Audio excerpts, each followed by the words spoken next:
Okay, therefore last time we were dealing with the Treaty of Maastricht as the first important innovation of this amending treaty was to bring a three-pillar structure, as you would remember. Under this three-pillar structure, we spoke about three pillars.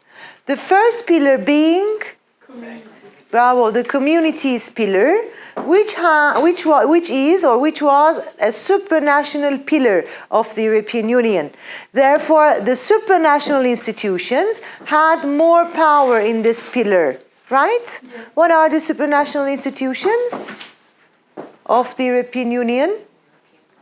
The European Parliament and the European Commission are two supranational institutions of the EU. Under this first pillar, the communities pillar or economic integration pillar, the previous original treaties were included. That is to say, the European Coal and Steel Community, the Euratom, and the EEC. Under this pillar, we spoke about the jurisdiction of the Court of Justice, that the Court of Justice had full jurisdiction under this pillar. Then the second and third pillars were international or intergovernmental pillars of the European Union. These two pillars, the second and third pillar, aimed for political integration in the European Union. The second pillar was the Common Foreign and Security Policy pillar, and the third pillar was the cooperation in justice and home affairs pillar. This was therefore a three-pillar structure for the European Union, and starting from the Treaty of Maastricht, the European integration aimed for economic as well as political integration. As a second important change by the Treaty of Maastricht, we spoke about the change in the name of the EEC treaty. As you would remember, the word economic was deleted by the Treaty of Maastricht. Therefore, after the Treaty of Maastricht, we spoke about the European Union, the European communities, and the European community. The European Economic Community, therefore, lost the word economic in between the words. Another change brought by the Treaty of Maastricht was in the increase of the role of the European Parliament in the legislative process. Who would like to remind me the role of the European Parliament in the legislative process before the Treaty of Maastricht, before the Maastricht Treaty? Dennis? It was consulting, as far as I remember. The Council was consulting European Parliament, and it didn't have any role other than that. Originally, in the Treaty of Rome, the role of the European Parliament was limited to consultation. Therefore, under the original treaties, the main legislative organ of the EU was the Council of Ministers. The Council, before adopting an act, was consulting to the European Parliament, but the opinion of the Parliament was not binding on the Council. This was the original legislative procedure in the original treaties. How about the Single European Act? Yes? If the Parliament gave a negative vote, then there should be anonymity. Unanimity. Which procedure was this? There was a name for this procedure. Yes, Atakan? No, not yet. Co-decision is in Maastricht. Yes? The cooperation procedure. Here the Parliament cooperates, or the Council cooperates with the Parliament, meaning that although normally the Council would have acted by qualified majority voting, if the Parliament gives a negative opinion on the proposal, then the Council must act by unanimity. Therefore, is the Parliament a real legislator under the cooperation procedure? No, not yet. Not yet.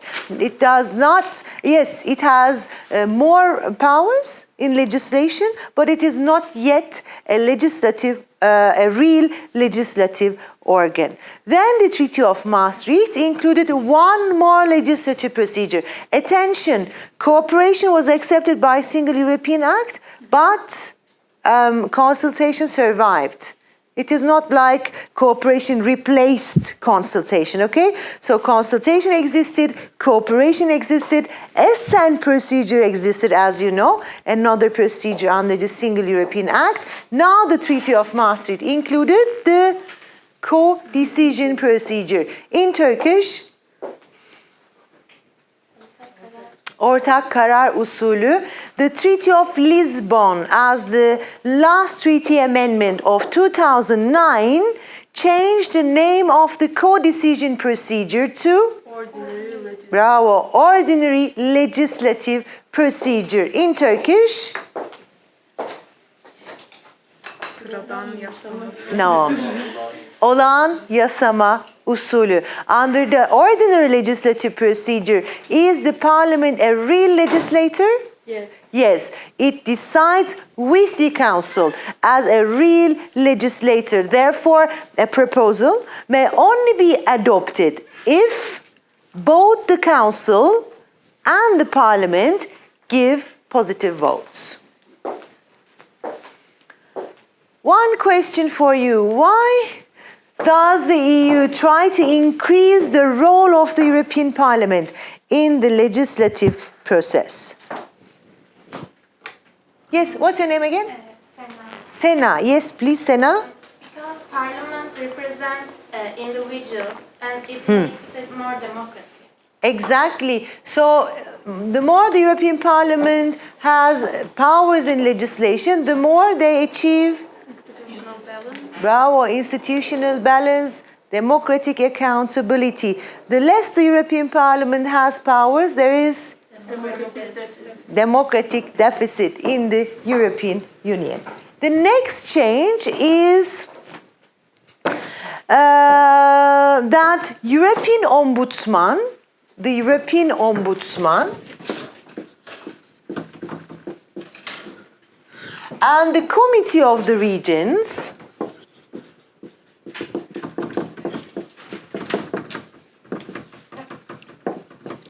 were established by the Treaty of Maastricht.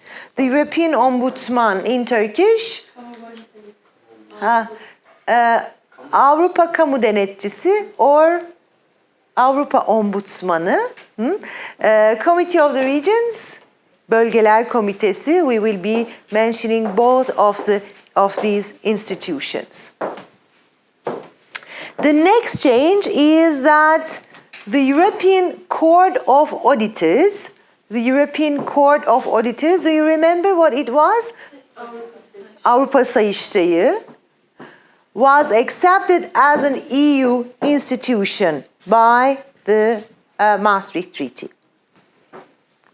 By the Treaty of Maastricht, also a timetable was adopted for European Economic and Monetary Union.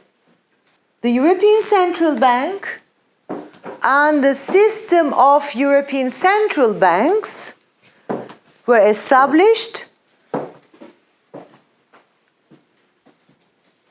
and the foundations of the single currency, the euro,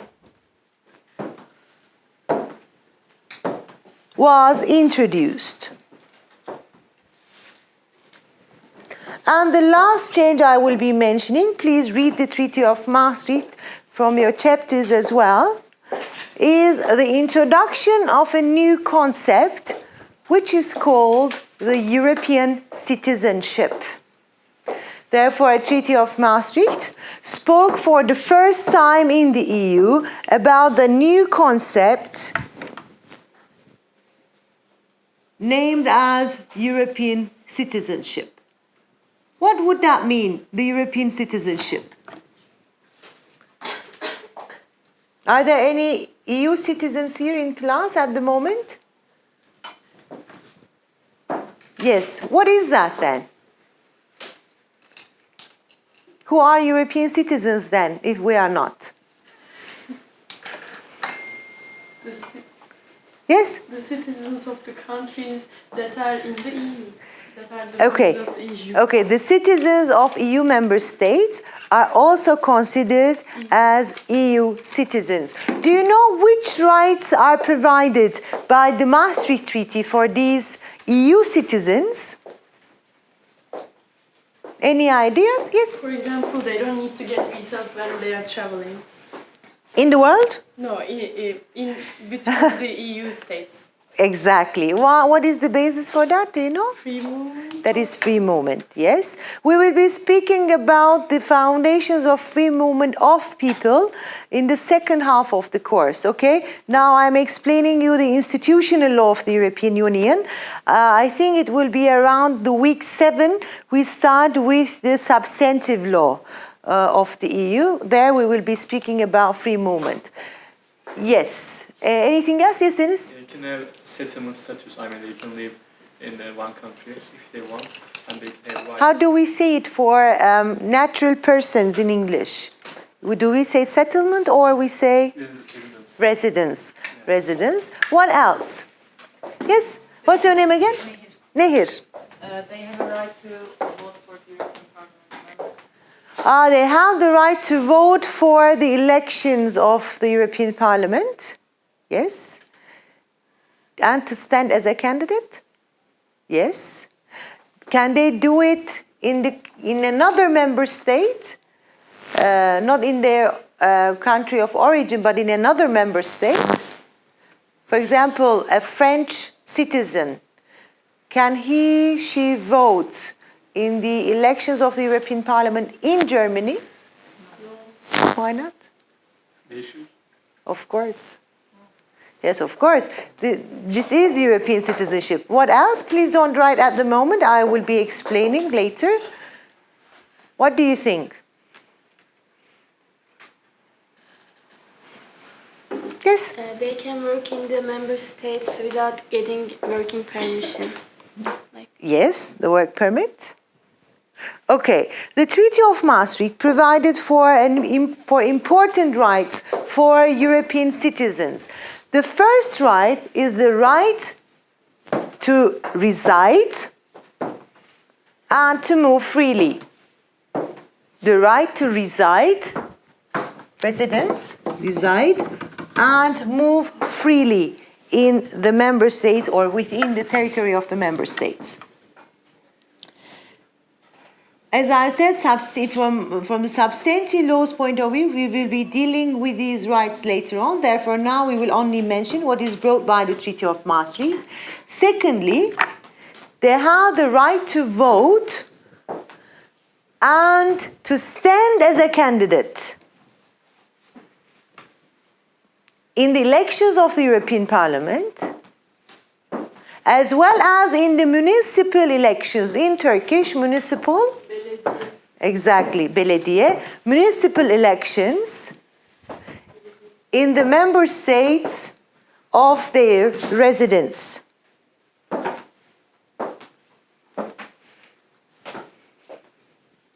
Third, they have the right to petition to the European Parliament, the right to petition.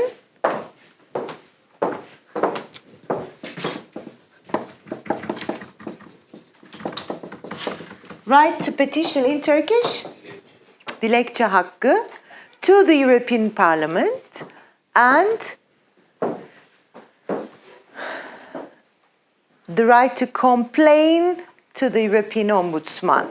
The right to complain to the European Ombudsman. And lastly, they have the right to consular and diplomatic protection. They have the right to consular and diplomatic protection. When they are in need, consular protection in Turkish, himaye, consular protection, diplomatic ve konsüler himaye. when they are in need of consular and diplomatic protection in a third country, if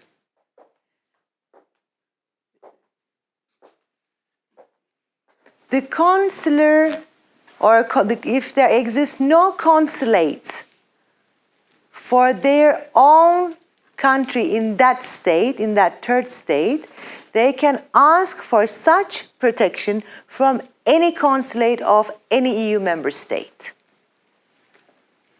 When an EU citizen is in a third country, when I say third country, you understand? The non-EU states, when this person, the EU citizen, is in a third country in which there is no consulate of his own country of origin, then he can ask for consular and diplomatic protection from any consulate, any representation of any EU member state. We will be speaking about those later. Therefore, the Maastricht Treaty brought very important changes for the EU, very important stage for deepening, as you would see. It brought a three-pillar structure. It spoke about an economic and monetary union with a single currency. It brought important roles for the European Parliament in legislation, and it also provided for the European citizenship for the first time. The next treaty amendment, therefore, the next stage of deepening after the Treaty of Maastricht was the Treaty of Amsterdam.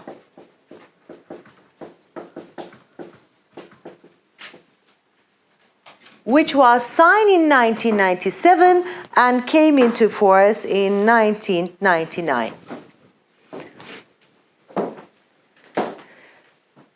Originally, the Treaty of Amsterdam was planned to make important changes in the founding treaties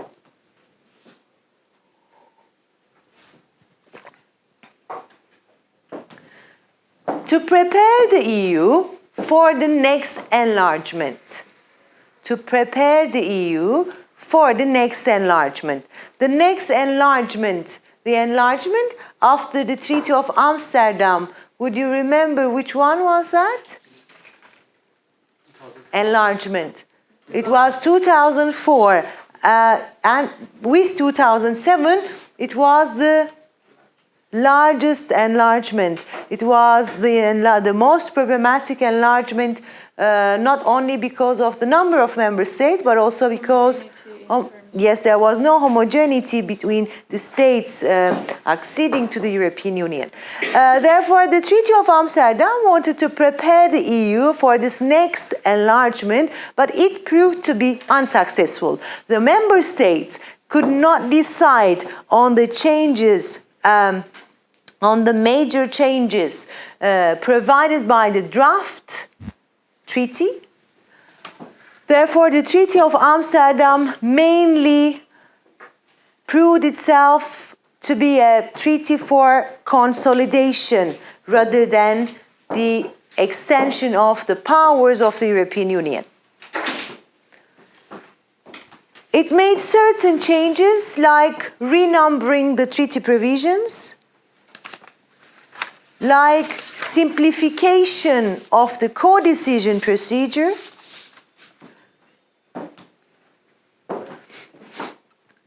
it changed the name of the third pillar to police and judicial cooperation in criminal matters.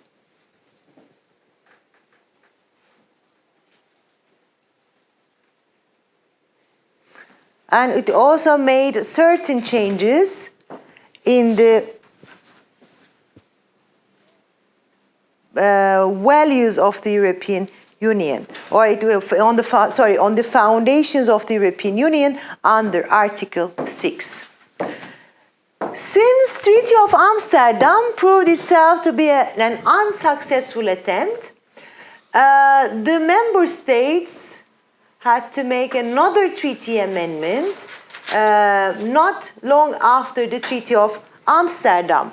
The next treaty amendment is the Nice Treaty, or the Treaty of Nice, which was signed in 2001 and came into force in 2003.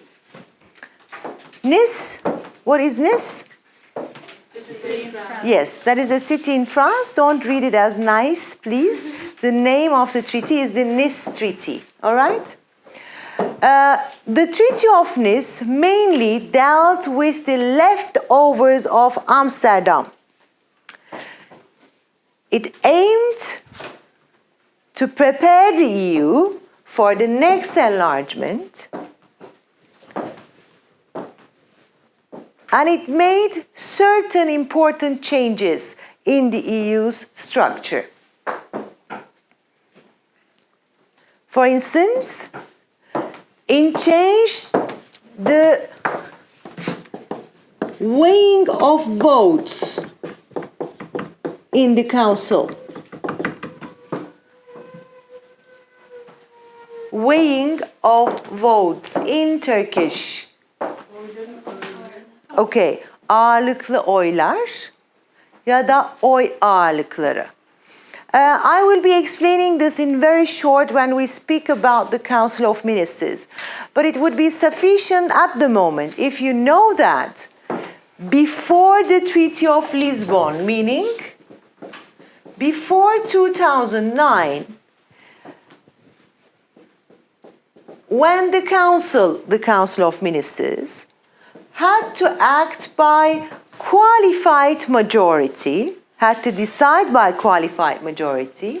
The qualified majority, the system, was based on the system of weighted votes.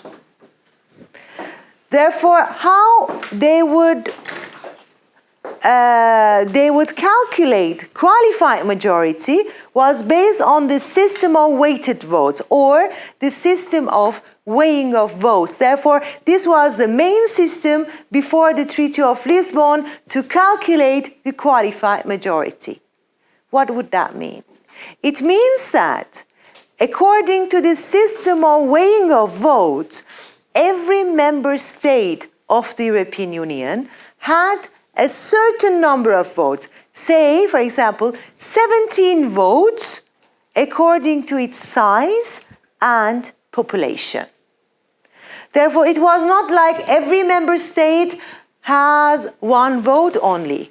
Every member state has different number of votes depending on its size and population. And this means weighted votes. Okay, not one vote, but the votes weighted according to the size and population of every member state.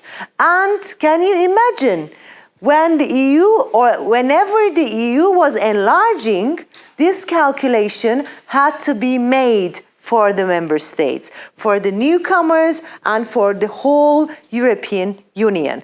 Therefore, in more or less every treaty amendment, this is one of the things that the EU had to change: the number of votes for every member state according to the system of weighted votes. Therefore, this was one of the important changes brought by the Treaty of Nice. The second important change was that the treaty changed the distribution of seats in the European Parliament. The distribution of seats, the number of seats in the European Parliament, because the new states are joining to the European Union. This is natural. It also changed the composition of the European Commission.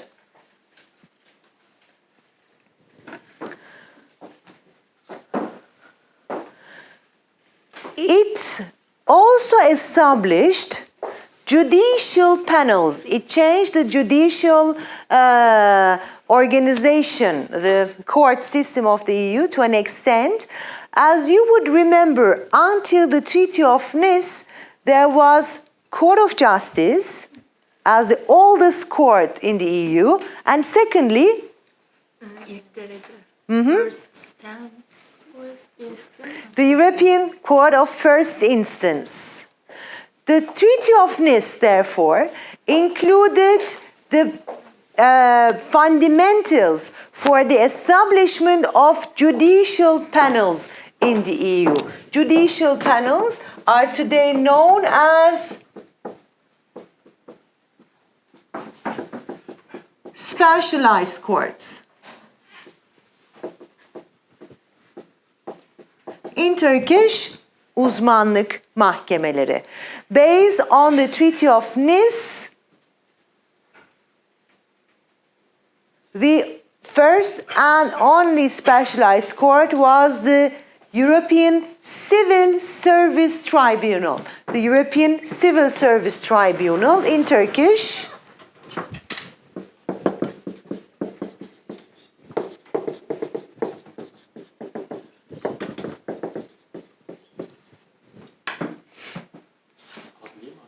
No?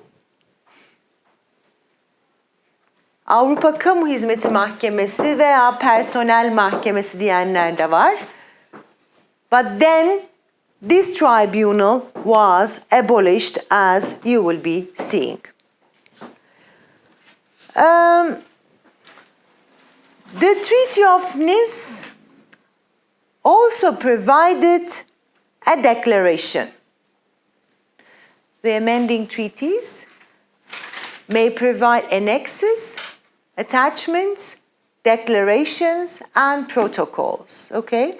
As you will be seeing later, these declarations, protocols, annexes, etc. are also considered as primary sources of EU law. Under Declaration 23, which was about the feature of the Union,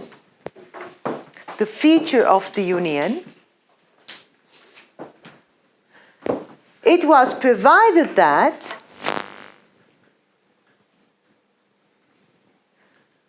further changes should also be made in the next treaty amendment.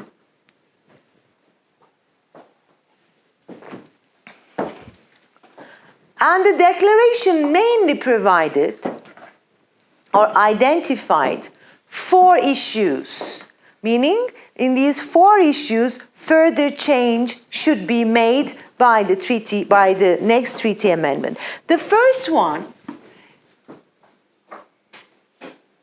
was the delimitation. In Turkish,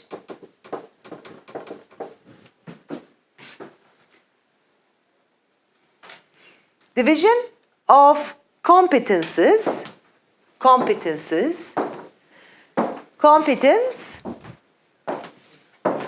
yetki,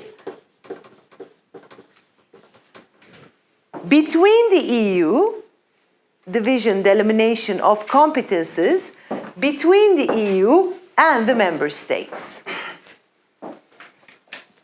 Meaning in which areas the EU has competence to adopt acts, and in which areas the EU shares this competence with the member states. Interestingly, since the beginning of the European integration, there was no such provision in the founding treaties. The treaties would not tell you in which areas the EU has exclusive competence, in which areas the EU shares this competence with the member states. The treaties were silent on this issue. There was no catalogue providing for the areas of competence, etc. And in this period, the European Court of Justice was the main source to decide in which areas the EU has competence and what kind of competence it has. There is a great number of cases of the Court of Justice in this area until the Treaty of Lisbon, as you will be seeing. Therefore, this was an important point provided in this declaration for the next treaty amendment. Secondly, the declaration also provided that the role of the national parliaments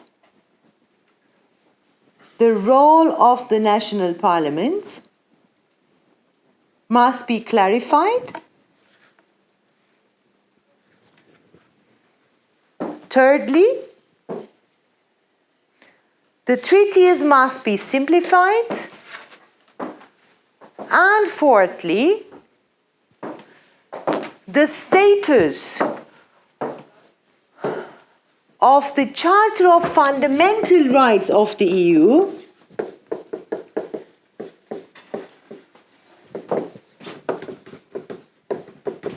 must also be clarified. The Charter of Fundamental Rights of the EU, in Turkish, Avrupa Birliği Temel Haklar Şartı. The Charter was adopted by the member states. It was accepted by the member states by the Treaty of Nice. However, the status, the legal status of the Charter was not known at that time. Was it binding? Yes, but was it also considered as equal to the founding treaties, is above the founding treaties, is below the founding treaties? Therefore, this must also have been clarified according to this declaration. And based on this declaration, the member states of the European Union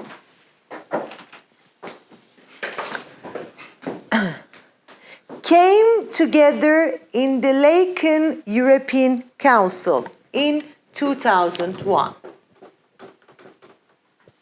This is a city in Belgium, and the European Council meetings were held at that time in different cities in the member states. In the European Council, a convention on the future of the European Union was convened. The future of the EU, or the future of Europe, was convened. Convention here meaning? Sorry? Exactly, meeting, an international meeting. Convention has other meanings as well. Convention may also mean exactly a legal document, a bilateral or multilateral agreement between the states. Here it means it is an international meeting including the representatives of the national governments, the representatives of the national parliaments, the applicant countries, and the European Commission.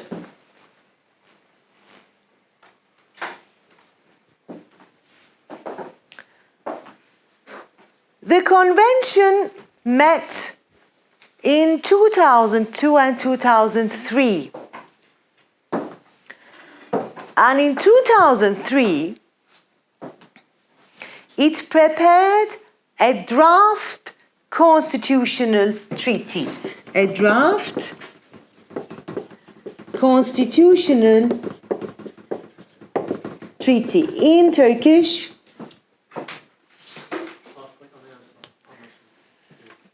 Anayasal Antlaşma Taslağı. A draft constitutional treaty. Any ideas about this draft constitutional treaty? Has anybody read before coming to class? Yes? What's your name again? Mehlika. Mehlika, evet. It doesn't work because two countries, I don't remember. What do you mean it doesn't work? You mean it was not adopted? Yes. No. The two countries go to the referendum for The two member states have gone for a referendum. Yes? And, then the citizens decide to not adopt the constitutional treaty in their... Do you know which member states are these? I don't remember. France and the Netherlands. France and Netherlands rejected the draft constitutional treaty. So was it possible to adopt it or not? When there is at least one member state which has not adopted the treaty. I think it was possible, but it has a negative effect on the other member states because two of them didn't accept the constitutional treaty. Do you think was it possible to adopt it? I think it required unanimity. Yes. Still, treaty amendments require unanimity, meaning when the EU would like to make a change in the treaties, it needs to take the positive vote of all the member states. We call it unanimity for signature, okay?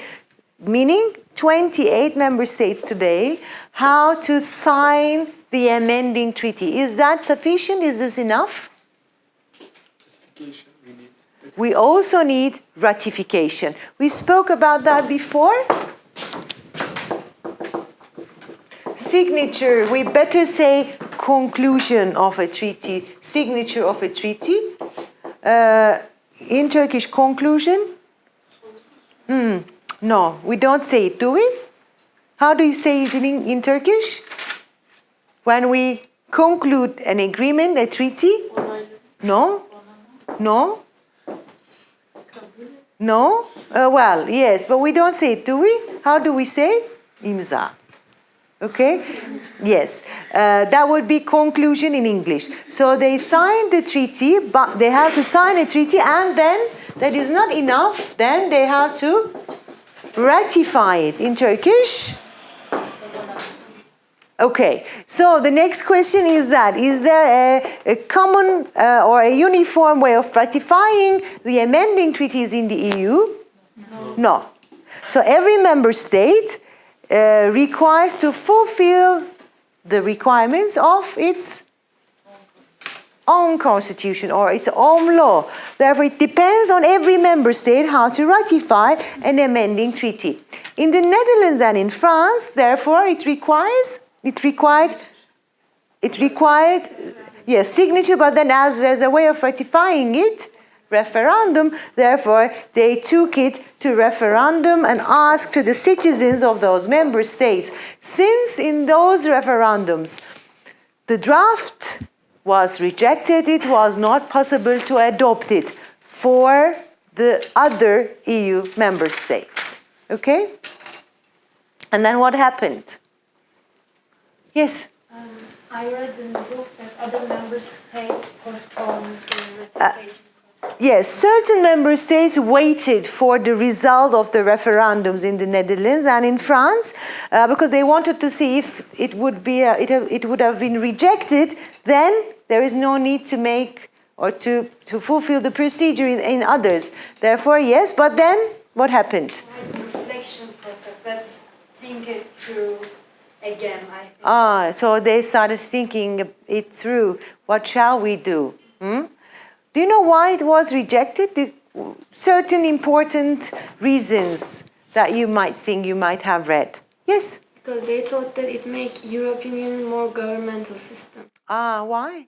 Because we said European Union do not have a constitution. Where does constitutions exist? Where do in the states? So maybe they have thought that It will become a state, but the EU would look like a state. It will be a state because if you name a legal document as constitution, maybe it would mean something. And constitutions exist in the states and not normally in organizations, international or supranational organizations. What else? The Constitution provided, for example, a post which was called as foreign minister. A foreign minister. Foreign ministers exist in the states as well. It's provided for a flag for the EU. The EU has a flag, as you know. Have you seen the EU flag? What does it have on it? Stars. How many stars? 28 now. Do you think there exist 28 stars? Have you counted? It is less than 28. How many then? 13. Why 13? Okay, for the next course on Friday, please look for why there exist stars, how many stars, and why those number of stars, okay, on the EU flag. The constitutional treaty provided for the flag, it provided for the anthem of the European Union, all things which would sound like the EU might have gone a bit further than a supranational institution or organization to a state. These symbolic reasons normally are shown for the results in the referendums in the Netherlands and in France. So what did they do afterwards? Please read before coming to class. Please read. You have to read for this course. Okay? So what happened?